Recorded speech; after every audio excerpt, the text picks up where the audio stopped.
This is a Bulldog Radio podcast.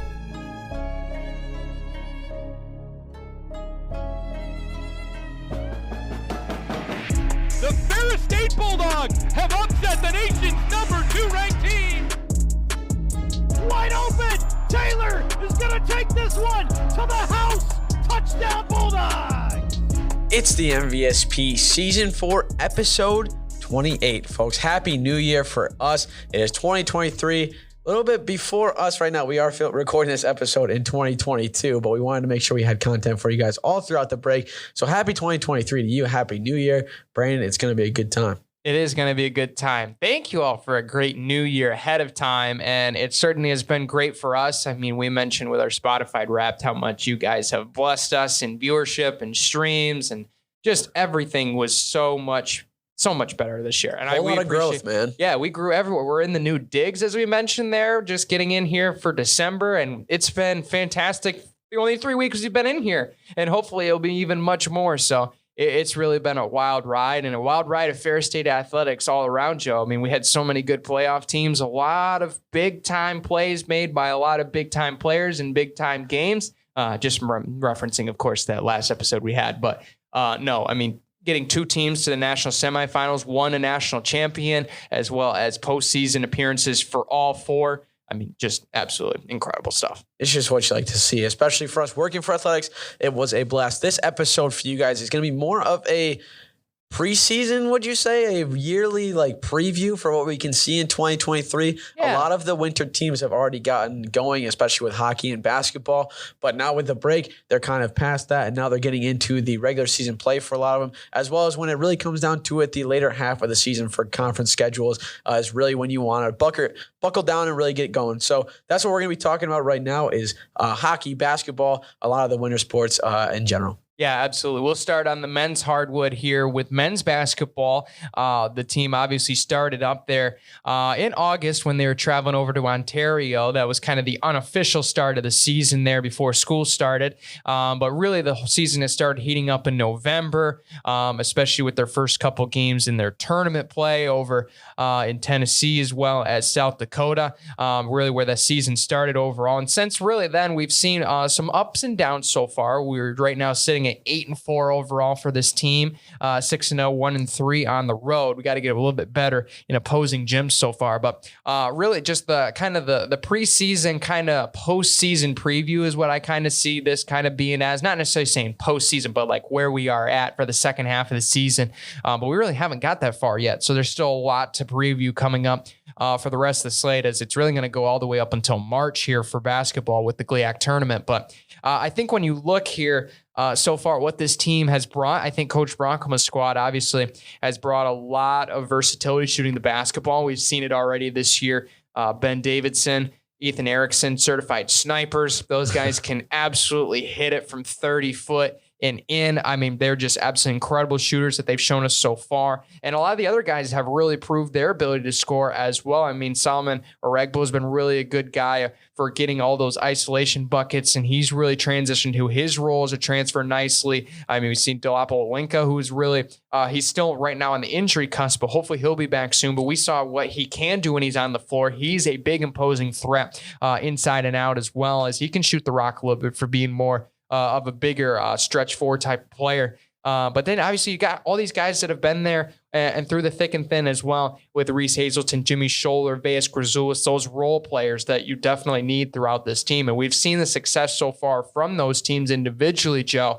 But right now, I think with the team aspect, it's really just the consistency that really needs to get ironed out for this team moving forward. Yeah, and I think you're going to see that, especially with this year coming up. I mean, over the break, you had Fanshawe, Lewis, Grace Christian, those type of teams coming to town. But especially with Lake State, Purdue Northwestern, Wisconsin Parkside, I think this is going to be a really solid test for how we can really come off this break against some teams that were kind of filler to be able to kind of really just keep the skills honed a little bit. But like you said, in the first part of the year, it was a little bit struggling with kind of making sure that the three ball was falling. I mean, turnovers had to get cleaned up a little bit. But once we just get more consistent, there's really no team that can beat us. I mean, yeah, you got Northern Michigan, who is a really solid team. You got Michigan Tech, who gave us a fit earlier. But I think really when you see this kind of season turnaround, especially getting into later parts of GLIAC play, and as well as kind of getting ready for March and March Madness and kind of stuff like that with conference tournaments, you're going to see us really pick it up. And a lot of these teams that I think that have given us fits in a little bit of trouble, we're going to be playing them at Wake, so we're going to get that revenge time, as well as giving some really good tests on the road. I mean, Saginaw Valley State's a really good team at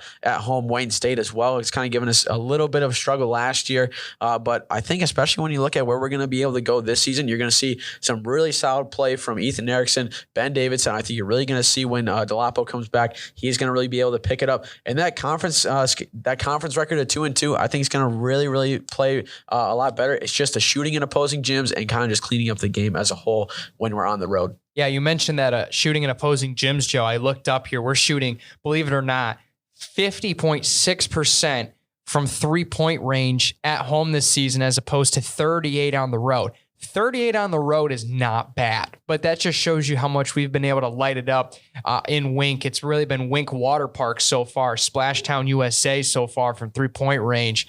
And we've definitely done a great job of really imposing our will at home. I mean, we have right now played our best basketball at home this season, and obviously the record can certainly show it right now as we're unblemished through 6 games. So you have all of that ability to play at home. How can you translate it to the road? That's the biggest thing with this team to become a legitimate contender, because all these home wins are great, but obviously if you want to be that postseason team, you want to get back to that type of Sioux Falls mentality back in 2018 and be able to get that national championship. You got to be able to play in opposing gyms, and you got to be able to play in those biggest games on neutral sites. And that's certainly going to be an emphasis, I'm sure, moving forward so far, because they've really played their best basketball at home. Away is really just where we got to find the translation. But so far through the season, I mean, you kind of look at comparing to wins and losses, some of the biggest differences, and really the biggest one that shows out in wins and losses so far is the assist to turnover ratio. Is definitely the number one category when it comes to this. I mean, as far as overall efficiency as well, net efficiency has been in the negative so far, 0.059 net efficiency. That's offense and defense put together so far in losses, as opposed to 0.377 in the positive range in wins. That just shows you how much better we've been in efficiency so far. But assists and turnovers, we're averaging 24.1 assists to 13.1 turnovers so far this season in the games that we have won. In games we have lost, it's been 8.8 assists to 17.5 turnovers. That just kind of shows you when we're moving the ball around and moving it around cleanly, that is what has set us up in a lot of these big games, when we're able to get the ball around to our shooting crew outside on the wings, in the corners, be able to get those kickouts going, especially in the home games so far. But being able to really have that ability to control the basketball, control the tempo, control the pace, and play your kind of a game has been one of the biggest parts so far for what this team has done successfully. And I think that's really a highlighted emphasis. I think we've done a pretty solid job of rebounding the basketball so far. I think Veas and Reese as well as Nathan Klauerbach when he was down. Obviously, he's kind of on the limb right now with an injury, but when he comes back, he'll be a really positive force for us on the boards as well. So I think we've done a great job of that. And even the guards as well. I mean, Jimmy Scholler, all those guys have been able to crash boards as well. It's be just really physical defensively. I think we've seen a lot of great job getting in under opponent's skin, especially when they're bringing the ball up the floor, poking some turnovers away and getting some fast break points. That's obviously going to be crucial when you're playing some of those tough teams. You're going to need every point you can get. But I think right now what you're sitting at here, Joe, is I don't think it's necessarily as much as what the opponents are doing, almost as much as what we're doing for ourselves. When we play cleaner and we move the ball around and play our game, set up, perfect pace, high energy, flying high and hitting threes, I mean, we can show we can beat anybody. That I think is a fact. Yeah, and I think when, like you said, when we get moving and stuff like that, and when we control the tempo, you see a lot of clean basketball. I mean, especially when we get the ball in transition, you see a lot of passes back and forth. You don't see a lot of dribbles, and you see a lot of very solid cuts that are able to basically open up the floor a lot. I mean, you see when Ethan Erickson gets it at the wing, you have 1-2 guys closing in on him. That leaves Ben Davidson on the floor wide open. We've seen that a couple times. He'll dish that down. The 5 spot on the other team will kind of close in on Ben, and they'll just leave Veas or Nathan easy for a wide open layup. So I think when you look at that, we just need to kind of really work on controlling the tempo in opposing gyms is going to be the big thing. And then when you have that happen where you really don't feel too uncomfortable on the road and you're able to, one, knock down threes. 2, keep the ball moving wherever you want it to be. And 3, just making it that way that the home defenses can really just really start moving around at your control. I think that's really when we're going to really see a lot of good stuff. And the best thing too, like I said before, we got Michigan Tech and Northern Michigan at home, and then we're going to play Lake State and I think Wayne State at their place. So it's going to be 2 very solid tests, and I think that's what we're going to be able to see is very solid play on both sides of the ball, and just making sure that when we come off the buses at opposing stadiums, we just keep it rolling like we are just at Wink. Yeah, absolutely. It's really when we come back here from break, obviously, the guys will finish out with Fanshawe as well as Lewis at home to round out the new year on Thursday, the 29th and the 31st, as well as Grace Christian. We'll be sure to get those back in week 1 of the semester on next week's show, which you got to make sure you subscribe to the MBSP if you haven't already, so you can get a piece of repeating content from us each and every week. So we'll break down all those games going into Lake State, which will be the first game we start with, and then we'll get Purdue and Wisconsin for that opening weekend following once we get back from school. But yeah, I think you're absolutely right, John. I think really when it comes down to it, I think the guard play has certainly been prominent so far, and down low has been very good as well. But really that camaraderie to be able to use that 2-dimensional offense is certainly a major key with this team, being able to move it inside out. And I think stretch out the offense overall, I think is just such a crucial piece, because when you look at all these players, you can only play as well in 5-on-5 as the guy next to you, right? Mm-hmm. Even though if one guy's scoring 40 points, I mean, obviously Max Jorgelin's probably the primary example from Northern. Obviously, your team's going to do pretty solid because you're still putting up more points than opponents some games. But when that comes to the foundational pieces that you need within the process to be able to win these games down the road, I think that's where there's a lot of struggles with some of these other teams. I think that's where we shine the most is, you want to try to take out Ethan Erickson from the 3-point line? Fine. You're going to give Ben Davidson a wide open 3-point shot. You're going to double cover those guys. Okay. You're going to leave some of these guys one-on-one in iso ball situations like Dang Rang, Michael Bingham that can burst by you and make a play. Like, you're going to have to give these guys you're going to have to be able to cover all of them, or you're going to be in trouble, really. And I know a lot of teams can say that about themselves and probably bring up all the positives in that sort of manner. But I think what it really comes down to with this team overall is I think the depth is certainly much more improved than we were anticipate from last year. I mean, we lost a lot of guys last year. I mean, we lost DA. We also lost Walt Kelser. We lost a couple other guys as well. So you look at a lot of these teams and you're like, oh man, are they going to be able to kind of get up to that mold? I think they can with the depth they have. They have a lot of good young players. They got a couple of transfers to fill those holes with Delapo and Solomon. So you can have those guys come right in. They already have the GLIAC experience.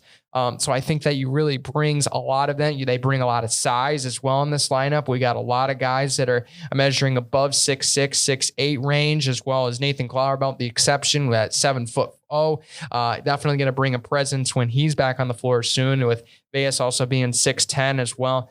We got a lot of guys that are pretty big. We have Owen Hardy as well, who's a freshman that we may see playing this year. Might be his redshirt year. We saw him early in the exhibitions. He's 6'9". He can move too. So I think you got it. But it doesn't matter with size. And I think Amari Lee kind of speaks that as well. He's only 6 foot tall, but a man plays like he's 6'5". And that's the same with Ethan Erickson too. Those guys might be shorter and they might be covered a little bit in height by the guys that are guarding across them, but they're not scared. And I think this team is really, when it comes down to it, they are not scared of anybody. They've been there before. They know the expectations and they're embracing that, right? It's not necessarily you want to, like, I think the Rex Ryan quote, I don't remember if you guys have seen from like Sunday night, or I think it's like Sunday Night Football or whatever. Like here, the best place is to play when there's no expectations or whatever. It's like, no. The best way to play is when the expectations are high. That's where you put that, maybe not self-pressure on yourself, but it gives you that sense of confidence, because, I mean, we've seen it throughout the last couple of years. I mean, this team has shown that they can win games, and it doesn't matter what personnel they have, because we've lost guys for periods of time for injury. But when they run their system, when they're able to work inside out defensively, make turnovers, make plays, get the energy up, that's Ferris State basketball that we're accustomed to seeing, and that wins all these games and championships and all this sort of thing. And the best part about it too is I think the main difference when you look at where we're able to be at for just between 1 home games and 2 away games, when we're pregame, we're throwing down dunks. We're getting the crowd into it, especially when football shows up, especially when other sports show up to the games. You got guys that are, throwing down 360s. You got Dang going between the legs. You got guys who are really getting the crowd into it. And right from the jump, you got a high energy crowd. And to be able to just keep that going is one of the main reasons why I think we've just been able to be so good. But then when it gets to the point where we're on the road, we're still having the high energy ourselves, but it's just the reaction is just a little bit different. You know what I'm saying? So I think when you really got to look at just the two spots right there, with just between home and away, it's just keeping the energy up just with us. I mean, we have good traveling fans, but as a team, it's making sure that you can go into hostile environments like, Northern Grand Valley, all those different places in the GLIAC, and just making sure right from the jump, you're ready to go, you're ready to rip, and you're going to keep the energy up all through. We got guys who are there. I mean, Solomon is up and at it. Delapo is on the bench. He's chirping guys from the bench and making sure everybody knows he's there. And you got guys that are celebrating after every big bucket, every big dunk. But the coolest thing about it, too, is when we're able to get movement on the ball, we get some of those electric plays. You get the alley-oops. You get those where you get the breakaway dunks. You get the ones where you might cross a guy up and then drain a three in his face, like Ben Davidson has done, like Ethan Erickson has done. You get those electric plays going, and you're able to play Ferris State basketball. Nobody's going to be able to beat us. Because once we get the energy on our side, don't be surprised if we go on like a 15-20 run. We did that against Grand Valley. We did that against who else was it? We did that against Davenport. We did that against Ashland, Great Lakes Christian. We did that against a lot of teams who had been perennially good. I mean, Ashland's made the playoffs last year. Northern State 3 years ago was in the national championship game against us. We were able to beat them. I mean, we lost to Southwest Baptist and Trevecca Nazarene. We had those 3 losses in a row earlier in the year, but we still were able to see glimpses of a team that could go on runs. And it's just making sure that we can keep those going, and keeping the energy up from start to finish is going to be the big thing. And the biggest thing too about that is making sure you can keep that energy up on away games as well. Absolutely. I love that, Frack, because it's hard to do that in opposing gyms. It's really hard in another person's environment to really create that own energy. Obviously, at home, it's your home away from home, right? The floor is where you spend a majority of your time. So what are you going to do in that situation?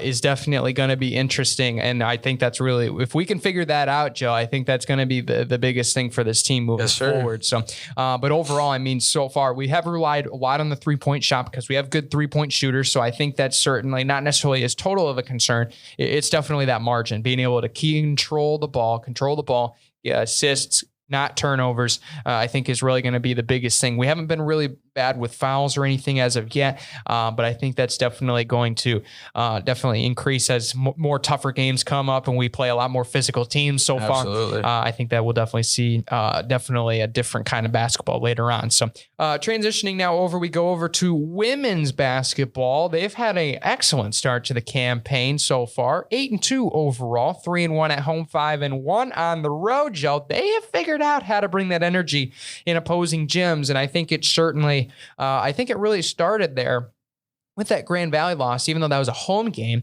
I think it really kind of gave a spark to this team. Like, yeah, we got to go get this team. They're number 1 team in the country. We played them for 3.5 quarters. Well, I should say more like 3 quarters. Take that first quarter out and we beat that team. And I think that's something that you can bring as a positive, especially when you look at it. And then obviously down the road, you got teams like Davenport, Northern, Michigan Tech, as well as Walsh. Those are really solid teams as well. Michigan Tech, we ended up falling to at Houghton, which is a tough place to play at SDC. So I think when you look at those games, you learned a lot from it. Obviously, the first loss is the one that stings the most, but I think they're going to be ready. I think obviously they're going to be traveling as well. They already took the trip to Walsh on December 19th. They're going to be going to Ursuline on the 29th, and they'll be back home against Indianapolis on Saturday the 31st, as well as playing Lewis once again on January 4th. So we'll recap that as well when we get to that new episode. Also, if you guys haven't subscribed on YouTube, make sure you do so. What are you doing? Because there's some great banger content that'll be produced this next upcoming year. Me and Joe have some great plans, even an audio stream as well as a video stream. Oh my gosh. Dude, what is going on in the MVSP right now? So yeah, those talks have progressed and there have been some ideas put into place. So we have figured out some ideas what to do with that, and we can get you all the video and content you have. But anyway, back to women's basketball. I think when you look at this team, really similar to the guys, a lot of really talented guard play, a lot of great shooters, and obviously a lot of to contribute in the front court as well. I think what makes these two teams a little bit differently is I think with overall, when you see the flexibility of the women's roster, I think it really kind of, you're able to fill a lot of those holes in that mid-range area, I think, because I think when you look at a lot of players that can hit the three-point shot right now, as we have like obviously Mallory McCartney, who's been there, done it. 1,000 points also, too. Shout out to 1,000 points. Thank you, Jill, for her as well. Then you bring in Kenzie Bowers, Elle Irwin as well. Caden Blanchard, we know they can shoot the rock. She'll unfortunately be out for this season as well as Maya Hiram, but we know what they can do and they can contribute as well. But I think what you see is they're starting to develop a little bit of a transition game as well. And I think that kind of comes inside, and they have an ability to shoot inside the three-point line and outside the three-point line. I think that's something we kind of missed a little bit of more inconsistency definitely during the COVID year. It got better, but I think this year it's definitely going to put it together as far as just the mid-range and all-around shooting is going to increase. So I think you have that. You have the inside-out play definitely down low with obviously Chloe Idoni's had a really good campaign so far. Then obviously you have Mago Nabagwa as well as Ariel Jenkins that can put together some quality minutes there as well. So they're going to really have a great job to really kind of rotate in. And then obviously you have some of those key contributors off the bench as well. Grace Sullivan's turned into a really nice six player for us off the bench as well. Is Johul as well. She can shoot the rock. We saw that in a couple of games against Grace Christian. As well as Mia Riley, Emma Shirebeek, Allie Schultz. When they come on the floor, they're going to bring a lot of energy. So I think you have a lot of those positive plays, and I think you can definitely bring that and stretch that outside of offensive and defensive sets. I think that defensively, this team's got even better as well. They're able to really do a great job of forcing turnovers that we've seen so far. They've done much better with communication and really slowing a lot of these teams down. I think that the defense is going to be a lot more consistent now. If their offense is going to catch up with them consistently with that defensive consistent effort, they're going to be a really solid ball club this year. Yeah, I think so too. And two, you look at where we're going to be able to go after the break. Especially playing Indianapolis, Ursuline, some of these teams who are pretty good kind of in the region, who we might honestly see later on, especially in the postseason, all being especially with March Madness and stuff like that. But when you look at our first half of the season and what we were able to do against some of these good teams and against the teams that we were slated to beat, we played really well. I mean, aside from the Grand Valley loss and the Michigan Tech loss, those were just two games where we started off pretty slow.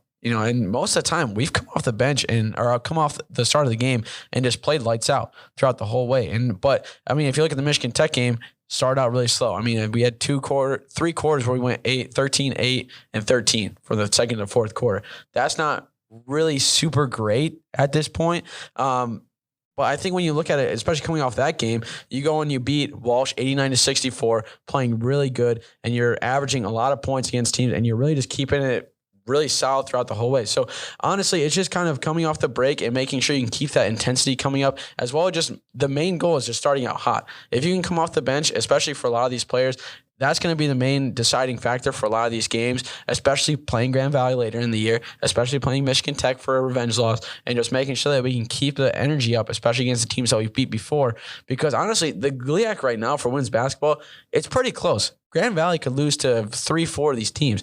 They're number one because GLIAC is the best conference, I'd say, or pretty close to the best conference. You got the GLVC, GMAC, and all that type of stuff. But you still have a conference that it could be anybody's game. A few bad games from Grand Valley, a few bad games from Michigan Tech.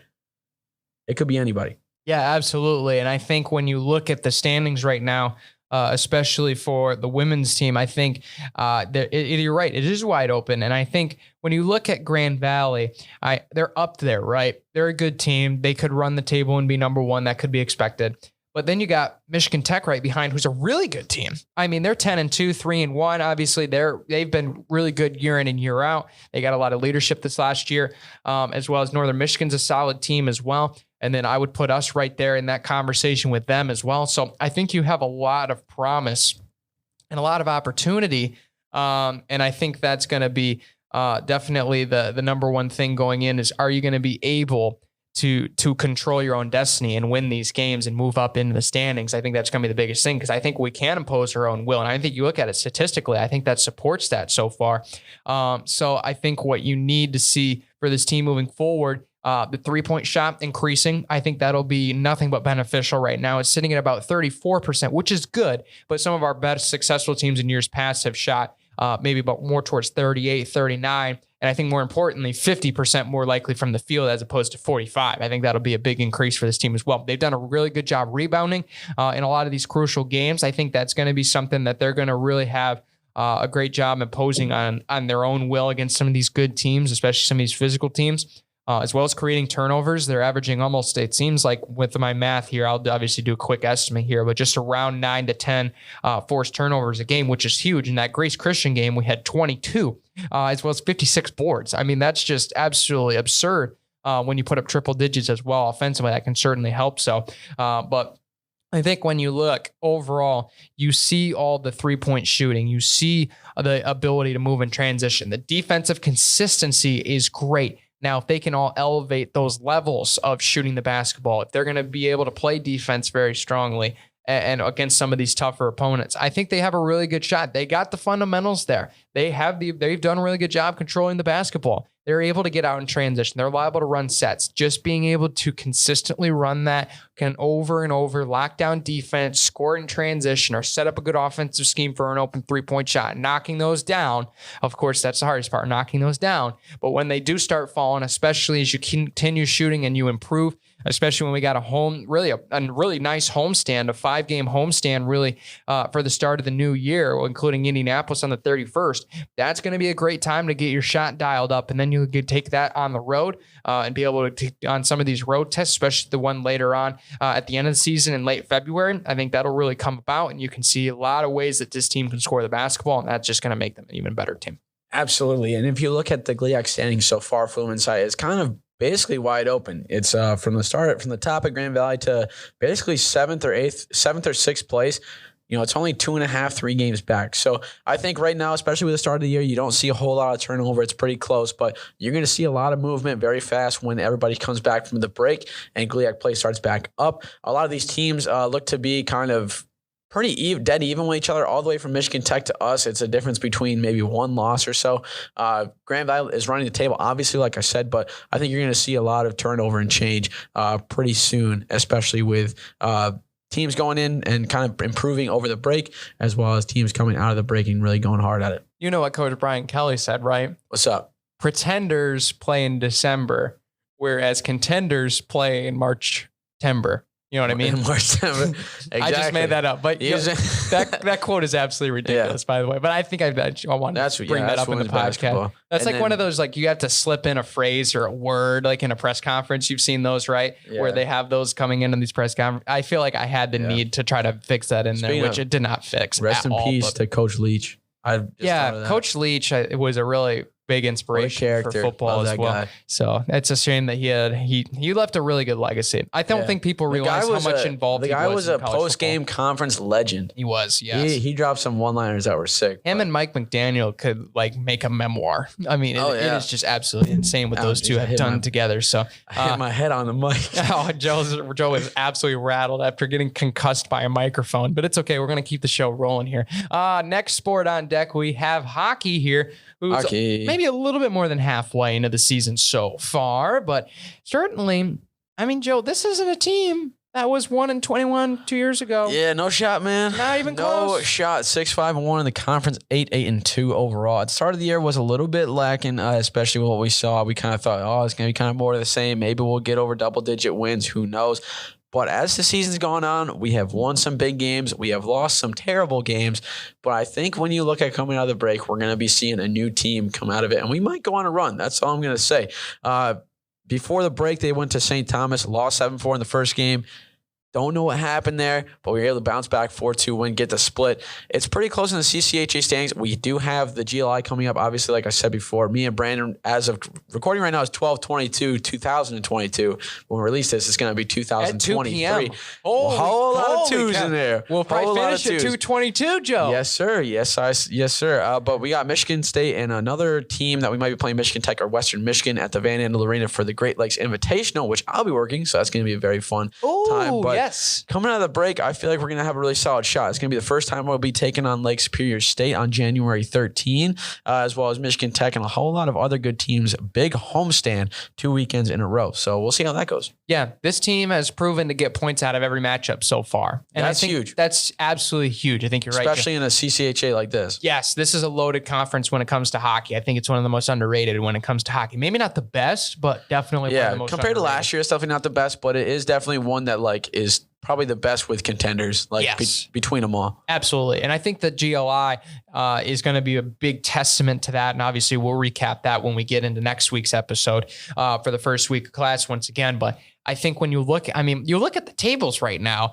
as Joe pulled them up on the screen here, Jamie style. I mean, Bemidji State right now is on top right now with 25 points, but they're tied with Michigan Tech. And I think that must mean Bemidji has the tiebreaker over Tech, I think is why they're above them. Yeah. Minnesota State's at 24. And then Bowling Green, was the leader for the longest time, it was at 23, and we're at 20. We're not too far out, Joe. Yeah, we're a weekend sweep away. I don't know why I'm talking this voice, but we're not too far out. We're a weekend sweep away. I mean, we were talking about that before when we played. Who was it? Bowling Green, I think it was. If we got a weekend sweep, we would have been like at the top of the table or near it. So it's a conference that's really wide open. Honestly, if you look at it, between the number 1 and number 6, that's not a whole lot of points away. That's a good solid 3 weeks of hockey for one team, and a 2-3 week skid for another team that might, be the deciding factor. But honestly, it's a situation where I feel like if we just really buckle down and just get after it, especially coming out of the break, we have 2 of the hardest teams out of the 3 weeks coming out: Michigan Tech and Minnesota State. We swept Minnesota State, but you know what? They're going to be coming for a vengeance. Can we do it again? That would be a huge 6 points. Michigan Tech, they're a team that moves the puck around. They travel really well. Yes. So that might be on the fans for that. We need y'all. Will we be able to? I don't know. Our school has the worst fan support I feel like I've ever seen. It's got to be better. If it's not a football game, you're really not going to see a lot of fans. No. To be straight honest with you, we kind of suck with that. So Michigan Tech honestly might have more fans in there. Lake Superior State, they're lower on the table. I think they're last. Only won 2 games in the conference, 3 games overall. They're kind of looking like us 2 years ago. Sweep. Should be a sweep. Sweep. Should be. Has to be. It has to be. Has to be. Will it be? It was the same thing with St. Thomas. It should have been a sweep, but we didn't. Lakers are playing pretty solid right now. Yeah, that is true. So we will see with that one. But it's just what we need to do is sweep when we should and sneak a split every game, every weekend. We can, every weekend. Yeah. Because if we split with Michigan Tech, you know what that does? It moves us up 1, and it kind of keeps Michigan Tech in the same spot. Yeah. If we split with Minnesota State, it moves Michigan Tech kind of lower and Minnesota State in a better spot, and we'll be probably above Bowling Green in the next 2 or 3 weeks if everything goes to plan. If we get 6 points against Lake Superior State, you know where that puts us? If everybody else kind of stays the same, we'll probably move above Bowling Green and probably be in the same spot as Minnesota State. Yeah, that's huge. It would be huge, but that's the thing. We've kind of been struggling with setting up on the offensive side. When we get penalties, they come in bunches. Yep. You've noticed that so far. Yep. Our penalty kill has been really good, I'd say, which is huge for the program. But the thing is how many times can you get a penalty? Yeah, you can go 4 for 4 in the penalty kill, but what about a game where you get 10 penalties? Can you go 10 for 10? Can you go 9 for 10, kind of hold that down? That's a tough shot. That's a tough sledding for anybody. So that's the thing, is cleaning up the penalties, making sure we get set up in the offensive zone, and just playing clean hockey. That's the one thing. When we played against Minnesota State, clean hockey. When we played against, hold up, I got to pull up the schedule. When we played against Northern Michigan, first game, clean hockey. Second game, not really. I think we had, 7, 8 penalties or something like that? Yeah, it had 2 power play goals. Second game against Bowling Green, played super solid, was able to bounce back after the 6-0 loss. There was a lot of games where we had this year where we just played really terrible at the start, and we played really solid the second game.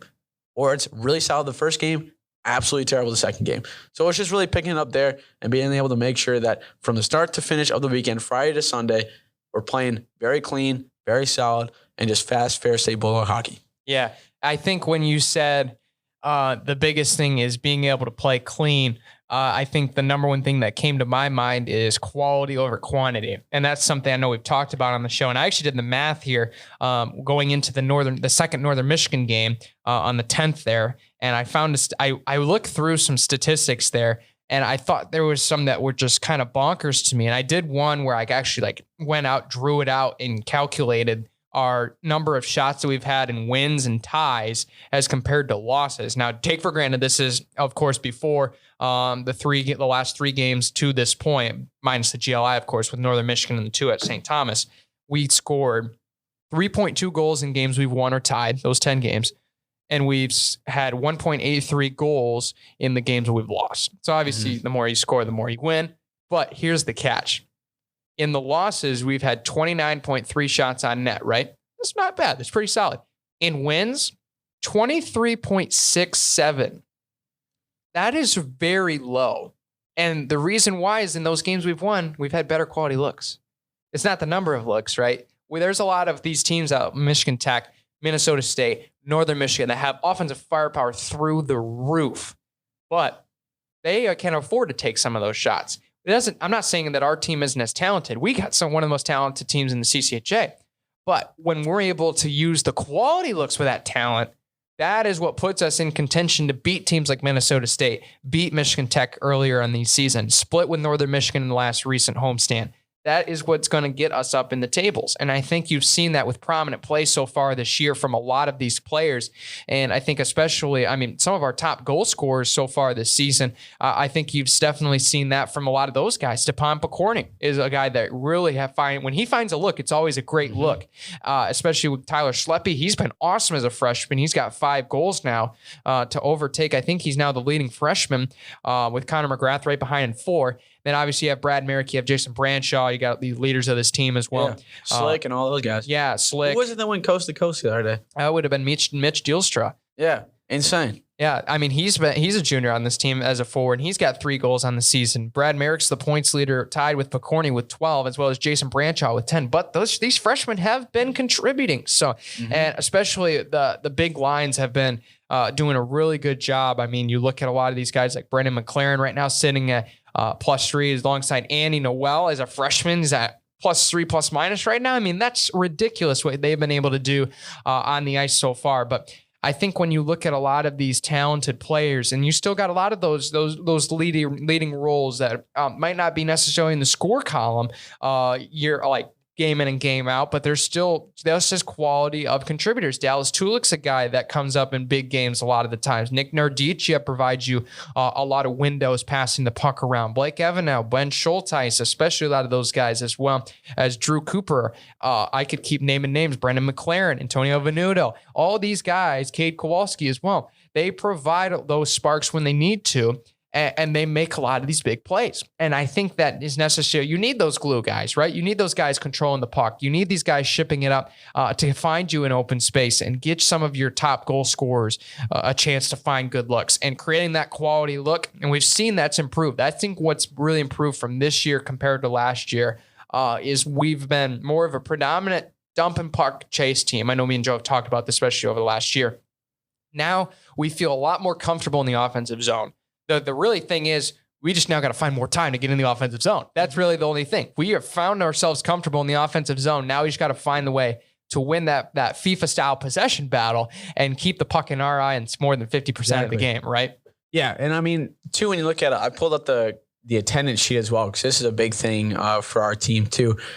When you look at a lot of these wins and losses and when you look at the attendance numbers, you want to look at W's and a lot of people there because for the past 2 years, the biggest struggle has been in butts and seats. We saw that. Before we showed up, there was almost a packed house every time.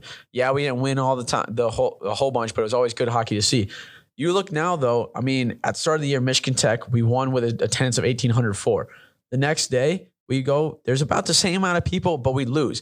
And it kind of just goes down a little bit every time that we win. But then every time that we lose, but then when we win, it starts to climb up. But then when we're nearing that 2,000 mark, we just play bad. Look at, excuse me, look at Mercyhurst, 1,800. Look at Bowling Green. Look at all these games where we play really well. It goes from 1,800. We play Bowling Green, a team that we should have beat, goes to 1,400. People wanted to come out, and then we play Bowling Green again. It jumps up again. So when we play good, people are understanding that, hey, this is when we play good, people say, okay, we can actually come out to this. But when we reach above 2,000, the next game or that game, we play bad. Look at Northern Michigan. We have an L5-2. That's the first time we broke 2,000 in Awagleben. And then the next game, we'll see what it is, especially when, obviously it's going to be January 20, obviously was the next home game that we have. But it just seems that every time that we have some sort of momentum going with getting fans in the seats, we just play bad. And then people are like, yeah, I don't know. I don't really want to waste the money on a ticket. I'll just look what happens in the recap.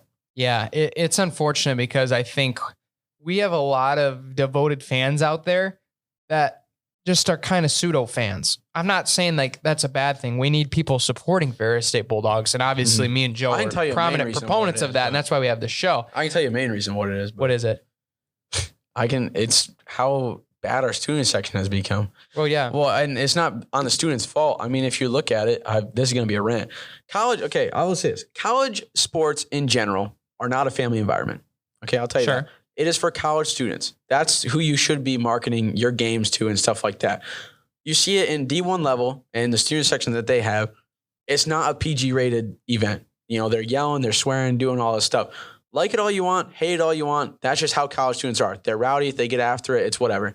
Especially with college hockey. If you look at Lawson Lunatics, if you look at Children of Yost, if you look at whatever Mankato's student section is called, a lot, especially I forget what Michigan Tech is and what Northern Michigan's student fan base is called, but those teams are ruthless. Yeah. And you know how fun that is to be a part of a fan base that's yelling at the goalie, telling him he sucks, yelling at the players.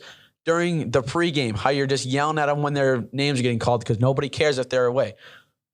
That's what makes a game fun. That's what Ferris State used to be. If you look back in the early 2000s, 2012, when I was a kid and I came to games, ruthless student section. Man, and it was the funnest thing ever.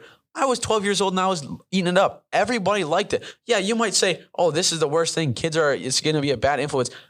It's a college game, all right? And you can't really expect anything else. You got rowdy, drunk college kids going to a game. What else more can you expect? And that's the annoying thing about it is that it got changed to the point where you couldn't, have any profanity, which is whatever, but like you can't have any kind of like craziness in the stands anymore. And that's the tough part, especially when you want to be a college kid and you want to go to a game, you want to get a little bit crazy. You want to have some fun with the team. You want to chirp the players. But when you can't and you either get kicked out or you get reprimanded for it or something like that, it makes it so it's not as fun anymore. And that's the toughest part. Yeah, I think, and that's why we don't have a student section. Is because of how many rules are in place now. Hopefully that changes. Yeah, and I can tell you a certain president is the main reason why. Oh yeah, well we retired a couple years ago. Yeah, we don't have to get into politics, but yes, we know what you're saying, Joe. But I think the biggest thing is the teams play better when they have that support, and I think I'm glad you mentioned because over the last couple of years prior to this, we had a couple of teams where we had a losing record. But we had a much stronger fan base, and that just made games more fun. And I think it makes it fun for the players, makes it fun for the people that are enjoying it, they're working it, and all the fans within it. Because obviously you can watch it on TV and you can watch it on full hockey if you want, but it's just that it pays to have that experience along with it. And I think that's the biggest thing with Engelglaben is it definitely is a special place. Might not be the nicest place, might not be the most beautiful venue. But it's a small one. But it's intimate. And that's the best thing about having a good student section is if you're loud and rowdy, everybody on the ice can hear you. Yes. And that is close to the ice, less people, which means more opportunity to fill the place. For everybody. Exactly. And Get it? For anybody who doesn't know, every game, I go get starters from the opposing coach and I go give them to Bob Daniels and stuff like that, vice versa. Every time I've gone there, I can count on both hands how many times a coach has said, man, this place is dead. Yeah. I remember 3, 4, 5 years ago, this place was rocking. And I was like, you're telling me, man. Yeah. I was like, I remember it too when I was a kid. And they're like, this place has kind of gone down. What happened? I was just like, people, one, our student section can't do the things that they did anymore. And two, we're losing. So, those are two recipes for a disaster. And if you just were to change one of those things, you could see a big change soon. And it's a good one because that's what we need. But to see how many coaches have said to me, an intern, about how bad this place has gotten with the amount of fan support that we have is asinine. Yeah, it's sad. Let's make a New Year's resolution, shall we? Let's get people in the stands, man. Let's do it. Let's go crazy. I know this team will play better when they have that fan support behind you. The place will be rocking. The energy will be rocking. The fans will make this place crazy, and the players will receive off of that because we've seen them play some of their best games in front of the best crowds. Y'all remember Michigan State a year ago?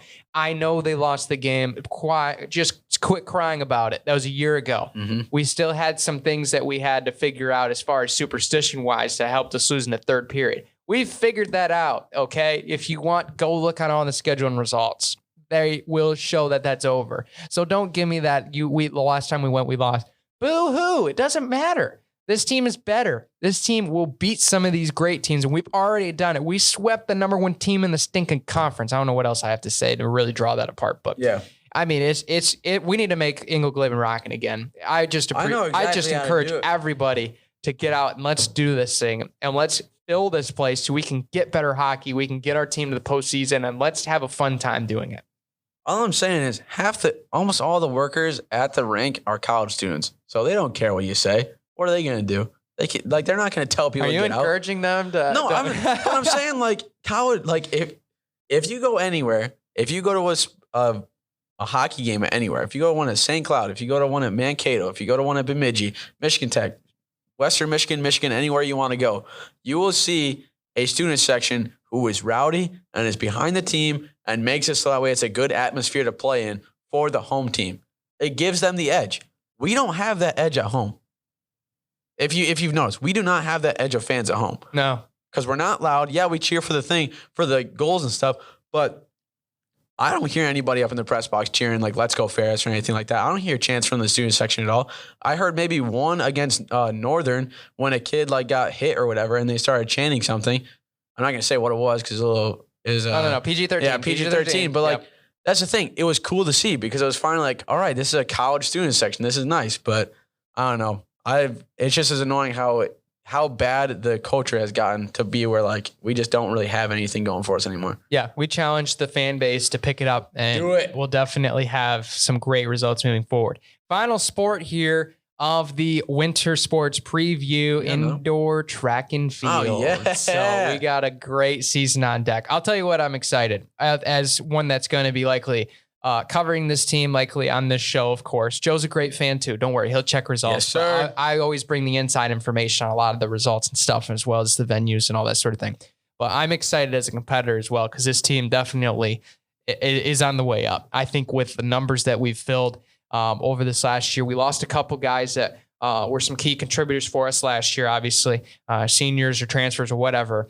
But I think when you look at where this team is at, I think we've really started to build a solid foundation. We saw it in cross country, especially for the distance squad. And I think we've definitely shown that we have a lot of talent. We have a lot of potential to build this thing moving forward. And then you look at all the early results here from track and field, from the Holiday Open, for example. We got a lot of freshmen that are ready to compete. We got a couple of transfers that are already ready to compete. They're in the thick of it already. So they're ready to compete right out of the gate. And that just shows me just an absolutely huge amount of confidence, of potential for this team overall. And I think with just a lot of the newcomers we have in, just the fresh blood, if you will, I think that's going to really shake things up. Because I think there's a tradition here, too much of track and field's kind of the inferior sport. And I mean, overall in success in comparison to our sports, we might not be a lot, or we might not have the same amount, obviously, but we're competing in the top conference in the country, and there's no question about it for running. And it's not even worth questioning at that point for debate or whatever.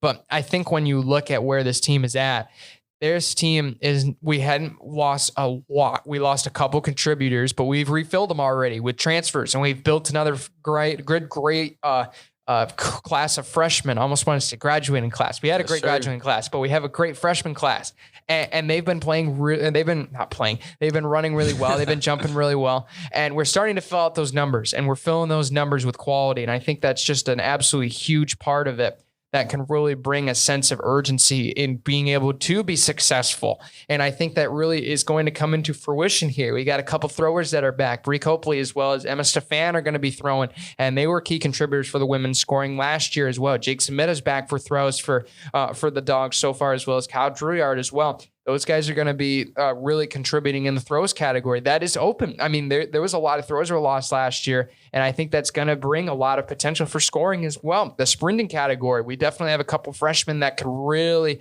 develop. They have a lot of high potential, and I think that's going to bring a lot of great, just overall, a lot of great potential overall in that group as well.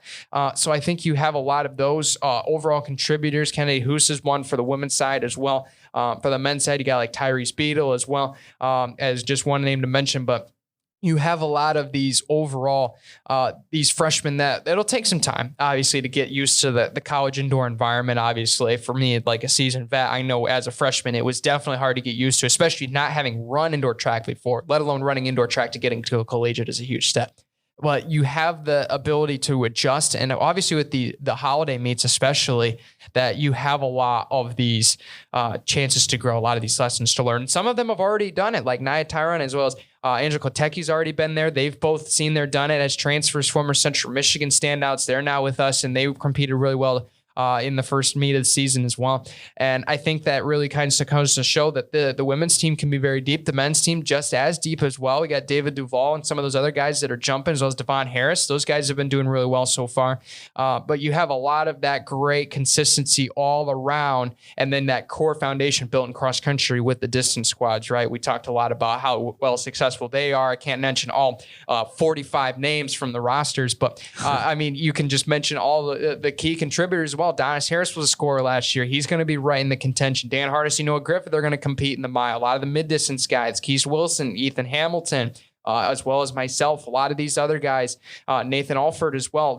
I can't mention all the names, obviously, because obviously it's hard for me. I know I've spent this a lot of time. Joe is like, I would name every single name because they're all key contributors, but obviously I can't because, we can't cover an hour's worth of track and field just because of the nature of all fitting into the show. But I mean, we have so much talent this year. I really encourage people to keep following us. This team's going to improve. Obviously, you might have seen the results from last year. This team's better. It's astronomically better. I know in the distance department, I know track and field already from some of the results, it's already taken that step. They're in that beginning stages of process to building this team up, and that's going to be great to see. And I think it's just going to be so good to see all these key contributors finally come out, and they're going to have these breakout campaigns, and we're going to have all these great meets at Saginaw, these great meets at Grand Valley. And I think it's just going to be a great, successful year. I have a lot of hopes for all these teams. There's a lot of scoring opportunities on the women's side and distance as well. Sydney Kubiak, Hannah Brock as well. A lot of these other contributors. I mean, really, as a freshman, we've seen really great things overall from Whitney Farrell as well. So I think you can see all of these names. I could just keep inserting names. Danae Felsposh as well. I could keep listing names on and on. I can't get through all of them, but so much improvement, so much at stake here to build this thing up. And I think we're taking the right steps to do it. That makes me happy. And Joe, I need you to talk so I can take a breath for a second. Don't sleep on the Dawgs is all he's saying. And that's what we're really looking forward to. And the best part about indoor track is a precursor to how outdoor is going to go. And I know you guys are going to kill it. It's going to keep on rolling until the end of the year. And I cannot wait to see what you guys do. And I can't wait to see what you do, Brandon, because you're going to kill it. First year that you're actually fully healthy and ready to rock. Oh, dude, knock on wood now. Sorry, knock on wood. But we saw what you were able to do in cross-country season. First race of the year, won it.